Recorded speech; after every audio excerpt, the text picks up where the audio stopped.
Muito bem, pessoal. Estamos aqui, então, nesta quarta aula de hermenêutica, um assunto importante, uma disciplina importantíssima para a nossa interpretação correta da palavra de Deus.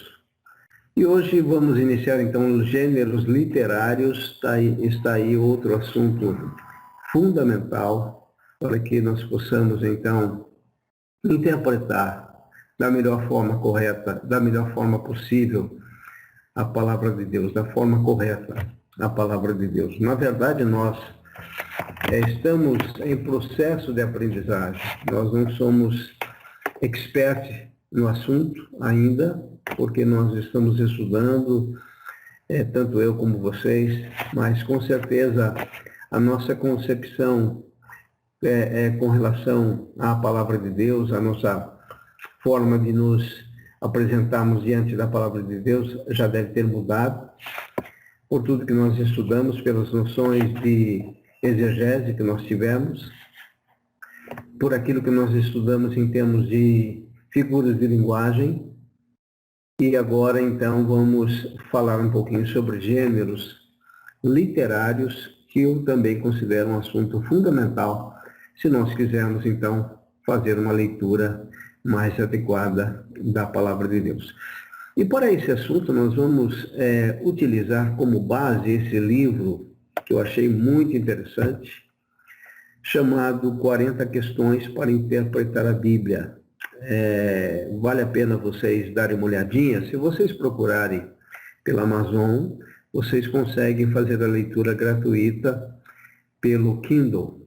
Então vale a pena dar uma procuradinha lá, ou até mesmo adquirir o livro. É um livro que vale a pena ter para vocês lerem, estudarem e conhecerem um pouquinho mais sobre gêneros literários. Então, vamos ter como base, nestas próximas aulas, esse livro que trata, então, desse assunto. Trata de gêneros literários. E vamos começar definindo o gênero. Então, para nós termos uma ideia do que seja gênero literário, nós vamos ter que definir de forma geral a palavra gênero. De acordo, então, com o dicionário Merriam-Webster, gênero é uma categoria de composição artística, musical ou literária caracterizada por um estilo, uma forma e um conteúdo específico. Então, no nosso caso aqui, o que vai nos interessar é o gênero literário. Então, estamos tratando de uma literatura específica, de uma literatura caracterizada por um estilo. Então, nós vamos ver que a Bíblia, ela possui vários gêneros literários. E cada gênero literário, ele requer uma interpretação diferenciada. Então, nós não podemos usar a mesma forma de interpretação para todos os gêneros da Bíblia. Então, o objetivo desta disciplina, desta matéria, desta aula, ou destas próximas aulas, é exatamente mostrar que existem gêneros literários diferenciados na palavra de Deus, e nós devemos, então, entender como interpretar cada gênero. Nós não podemos misturar, senão nós vamos ter problemas na interpretação. Então, uma literatura caracterizada por um estilo, uma forma e um conteúdo específico. Isso é, então, o gênero. Ok? Então, vejam aí que certos livros na Bíblia são escritos em gêneros que nos são familiares. É isso que nós vamos ver. Enquanto outros são estranhos a nós.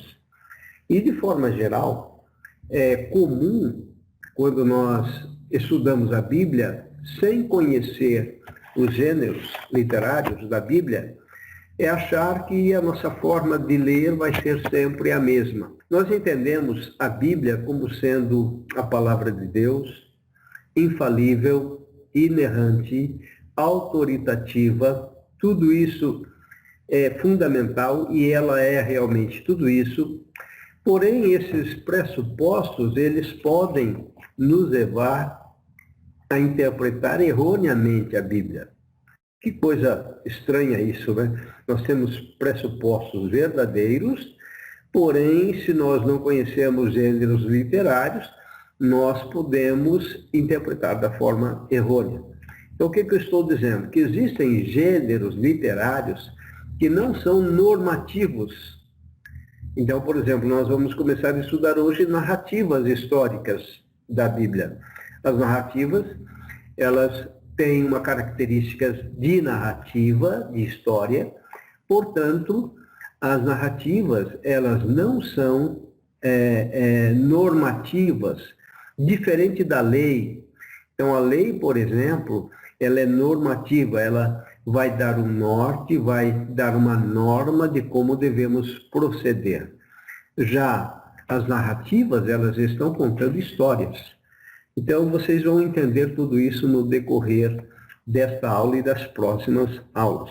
Então, nós temos na Bíblia um número grande de gêneros literários que nós vamos introduzir hoje. Então, vamos falar um pouquinho sobre narrativa histórica. Vamos começar com a narrativa histórica, porque ela é o gênero literário mais abundante que nós encontramos na Bíblia. Ok? Então, o gênero mais comum na Bíblia é a narrativa histórica. Para vocês terem uma ideia, a narrativa histórica ela constitui 60% do texto bíblico. É exatamente isso. Tá? Mais da metade da Bíblia é narrativa. E é fundamental nós termos uma noção, uma orientação de como interpretar uma narrativa bíblica. A narrativa histórica encontrada na Bíblia é semelhante ao relato de história real que lemos hoje em um jornal ou em livros de história. Então, quando nós lemos um jornal, nós vamos ter ali uma narrativa sobre acontecimentos. Então, 60% da Bíblia está constituído, do conteúdo bíblico, do texto bíblico, está constituído por essas narrativas históricas que vão dar a nós noções do que aconteceu na história bíblica, desde a criação, a queda, a redenção, e também vamos dar prosseguimento, inclusive, estudando literatura profética. Okay? Então, é importante que nós tenhamos essas noções. Então, narrativa histórica é o texto mais abundante que nós encontramos na Bíblia.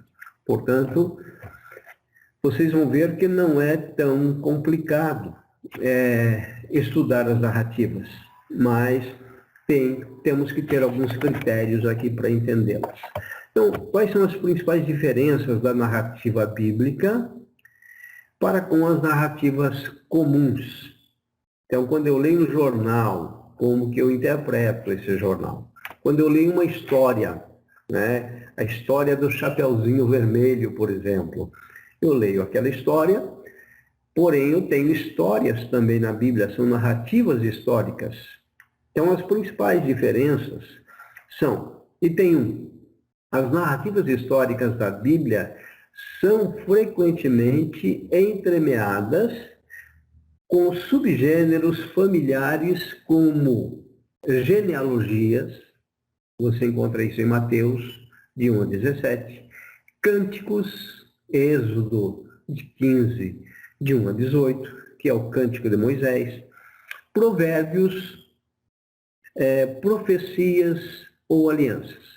Então, o que acontece? Quando nós lemos uma história, a história do Brasil, quando nós lemos um jornal, quando nós lemos a história do Chapeuzinho Vermelho, a história, né, nesse caso, nós vamos observar que não existem subgêneros nessas literaturas.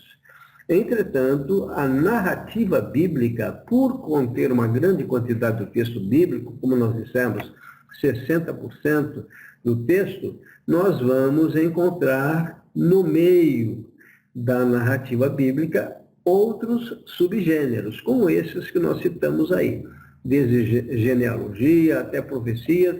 Então, por isso nós devemos ter toda a atenção com relação a esse gênero literário chamado narrativa bíblica. Item 2. As narrativas históricas da Bíblia não se preocupam, preste atenção, não se preocupam geralmente com os mesmos detalhes que os leitores modernos desejariam que fossem abordados. Por exemplo, identificação cronológica estrita ou detalhes biográficos sequenciais de toda a vida de uma pessoa, etc. Então, não encontramos aqui nas narrativas bíblicas, de forma geral, essa questão de detalhes. Então, quando você lê, por exemplo, uma literatura de autores brasileiros, você vai ver que os personagens, eles são apontados, inclusive com detalhes. Todos nós que estudamos no ensino médio, nós aprendemos a questão das literaturas, a questão de como identificar um personagem, a descrição de um personagem na literatura, né? Por exemplo, quando nós estudamos quando nós lemos vários livros da literatura brasileira, a gente vai ver, então, os personagens ali detalhados.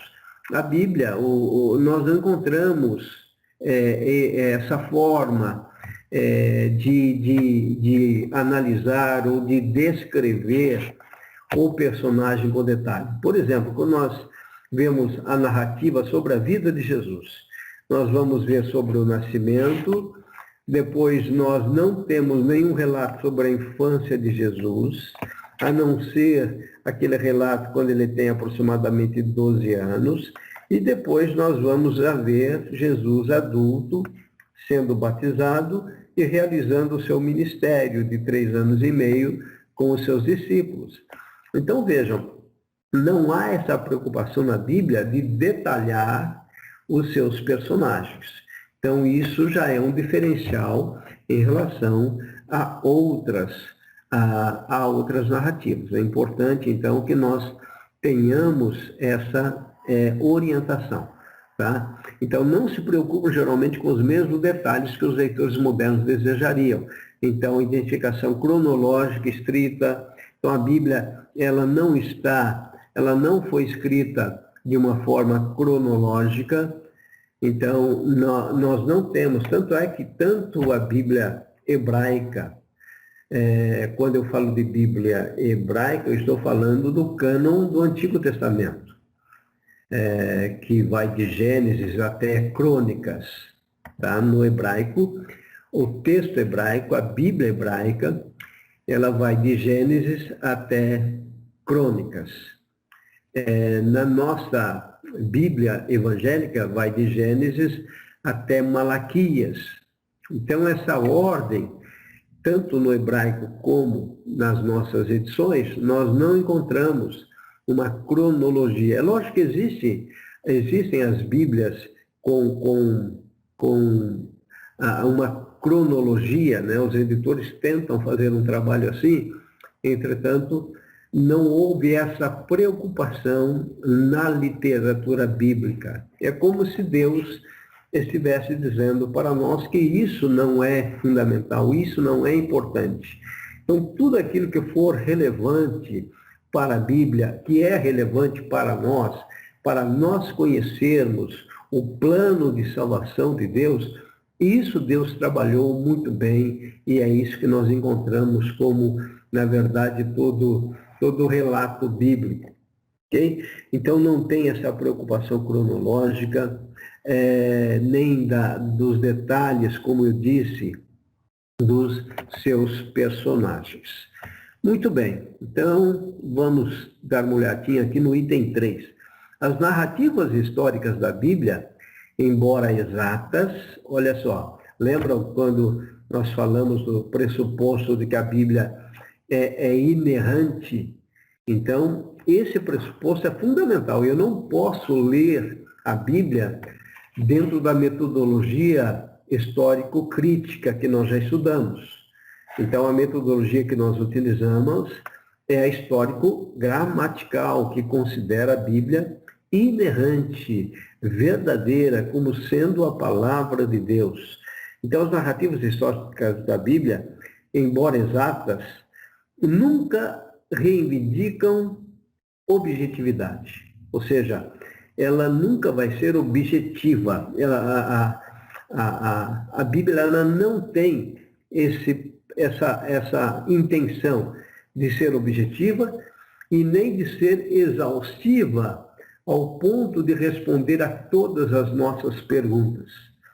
Vocês que estão conosco já aprenderam que o texto bíblico ele tem uma intenção única, que é revelar aquilo que Deus tem como propósito para nós. Então, algumas perguntas nós não vamos conseguir responder. Por quê? Porque a Bíblia não é exaustiva, ela não responde a todas as perguntas. Então, existem perguntas do tipo: por que Deus, sendo onisciente, permitiu a queda do homem? Nós não temos uma resposta objetiva. Nós não temos como responder com base teológica a essa pergunta. Por exemplo, por que Deus escolheu um povo dentre todos os povos da terra, na ocasião? Por que ele escolheu o povo hebreu e não o povo, os amorreus e não os filisteus? Por que Deus escolheu os hebreus? Nós não temos uma resposta clara. Nós sabemos que não foi por méritos. Não foi porque os judeus, porque os hebreus eram um povo bonzinho, não foi por isso. Mas tudo está dentro dos propósitos, dos decretos de Deus. Então a Bíblia, ela não é exaustiva, ela não vai responder todas as perguntas. Por isso que quando a Bíblia ela não nos responde sobre determinados assuntos, nós devemos também nos calar. Nós falamos, por exemplo, com vocês a respeito do espinho na carne que foi lançado sobre o apóstolo Paulo. Nem o apóstolo Paulo nos dá clareza a respeito desse espinho. Então, se o apóstolo Paulo não responde, ou seja, se a Bíblia não responde, quem somos nós para tentar responder quem ou o que seria esse espinho na carne? A não ser que aquilo que a própria Bíblia diz, que foi um espírito demoníaco colocado pelo próprio Deus para esbofeteá-lo, para que ele não se exaltasse pelas excelências das revelações que ele recebera do Senhor. Mas é importante, então, nós lermos as narrativas com esse conhecimento de que elas são exatas, mas elas não são, não reivindicam objetividade no sentido de responder a tudo aquilo que nós temos como perguntas. Os autores bíblicos têm um propósito ao escrever. Então, guardem esse propósito. Olha só, tanto se você analisar toda a Bíblia, e aqui quando nós colocamos que os autores bíblicos têm um propósito, nós estamos dizendo, nós podemos substituir esses autores bíblicos pelo autor, que é o próprio Espírito Santo. Como nós já vimos também sobre a inspiração das Escrituras, quem inspirou as Escrituras foi o Espírito Santo. Então, o autor, ok? Ele tem um único propósito, e esse propósito é convencer os leitores da mensagem reveladora de Deus e da necessidade de responderem a Deus com arrependimento, fé e obediência. Então, leiam as narrativas a partir de agora, entendam isso, que o objetivo de Deus, o objetivo do autor, que moveu homens, que moveu autores, então, para escrever a Bíblia, esse objetivo é exatamente nos levar ao arrependimento, ao conhecimento de Deus, à necessidade da salvação, ao conhecimento do Filho de Deus, a fé e a obediência. Muito bem, então esses 3 pontos são fundamentais para nós diferenciarmos as narrativas bíblicas das histórias e das narrativas comuns que nós temos nas nossas literaturas comuns. Muito bem, e aqui esse quadro eu tirei lá daquele livro que nós já apontamos, 40 questões para interpretar a Bíblia. Mostra, o autor fala então, cita esses gêneros literários na Bíblia. Então, ele fala sobre a narrativa histórica, que é o que nós estamos introduzindo, Gênesis e Marcos, ele dá aí exemplos, tá? Não significa que a narrativa histórica é formada, está presente apenas em Gênesis e em Marcos. Na verdade, ele está dando exemplos de textos de narrativa histórica. Genealogia, né? A Bíblia fala também desse gênero. Genealogia, você encontra muita genealogia no livro das crônicas, principalmente aí 1 Crônicas, Mateus fala sobre a genealogia de Jesus e também os demais evangelhos. Esse autor, ele vai colocar a hipérbole e o exagero, que é o terceiro gênero aí, como sendo gênero e não apenas como figura de linguagem. Nós falamos da hipérbole quando há um exagero na linguagem com a intenção de chamar a atenção do intérprete e do leitor, nós colocamos isso como sendo uma figura de linguagem e é uma figura de linguagem. Mas aqui o autor ele destaca, então, a hipérbole, o exagero que você encontra no texto como sendo um gênero literário. Então, por que ele coloca? Porque a hipérbole ela deve ter uma interpretação não literal. Então, é aquilo que nós vimos quando Jesus fala, se o teu olho te faz pecar, arranca-o. Então, isso é uma hipérbole, é um exagero, é uma figura de linguagem, porém é também uma literatura específica, um gênero literário usado ali por Jesus para chamar a atenção dos seus leitores. Fala também das profecias, então em Isaías, Malaquias, você vai ver a respeito das profecias. Ele está citando exemplos de textos que contêm profecias. Poesia, também nós encontramos esse gênero literário na Bíblia. Joel, Amós, também Amós, além de poesia, você encontra profecia também em Amós. Aliança, Gênesis 17, Josué 24, então, são textos, exemplos de textos que falam de aliança. Então, cada gênero tem um critério, uma forma de interpretação. Provérbios, na verdade, é a literatura de sabedoria, né? Logicamente, nós encontramos, então, no próprio texto, no livro de Provérbios, no livro de Jó, e Eclesiastes também, né? Salmos e cânticos. Então, você encontra lá em Êxodo, capítulo 15, o cântico de Moisés. Então, são cânticos. Salmos você vai encontrar, logicamente, em Salmos, no livro de Salmos. Cartas, como primeira carta de Paulo aos Coríntios, segunda carta de Pedro, enfim, são cartas e epístolas, na verdade. Uma carta, ela é mais direcionada a uma pessoa. Por exemplo, carta a Filemão, ou carta de Paulo a Timóteo, carta de Paulo a